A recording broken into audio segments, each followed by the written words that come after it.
Hello miss Mahanati, నాకే కండిషన్లు పెట్టి నా నెత్తినికి తైతక్కలు ఆడుకోవాలనుకుని ఇంట్లోకి అడుగుపెట్టావు. నీ తిక్క కుదిరేలా నీ నెత్తి మీద ఇంత బాధ్యత వచ్చి పడింది. అలా అని సాకేత్ వచ్చి మైథిలికి చెప్తూ ఉంటాడు. అప్పుడే ఇంకా మైథిలి కళ్ళు తిరిగినట్టుండి ఇంకా సాకేత్ పైన పడిపోద్ది.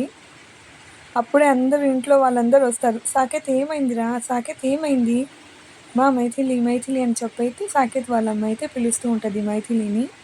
ఇంకా తనైతే కళ్ళు తెరుస్తూనే ఉండదు. చందన అప్పుడే వచ్చి కొంపదీసి ఇది మన మెడిసిన్ వల్ల అయితే కాదు కదా అని చెప్పైతే అంటది. ఇంకా లోకేశ్వరి వాళ్ళ అసిస్టెంట్ వచ్చి కదా అది నార్మల్గా మెడిసిన్ ఇచ్చేసేది. అప్పుడు ఫోన్ చేసి లోకేశ్వరికి చెప్తాడు, మీరు ఇచ్చిన మెడిసిన్ చాలా పవర్ఫుల్గా పనిచేసింది, ఇలా ఇచ్చామో లేదో అలా పై లోకానికి వెళ్ళిపోయింది అని చెప్పి ఇలా తిరగంగానే ఇంకా అందరు వచ్చేసి ఉంటారు. ఇంకా అందరి ముందు అడ్డంగా బుక్ అయిపోయాడు లోకేశ్వరి మనిషి అయితే. ఇప్పుడు హీరోయిన్ గురించి అయితే మంచి ఒపీనియన్ రాబోతుంది. మీ ఒపీనియన్ని కమెంట్ చేయండి.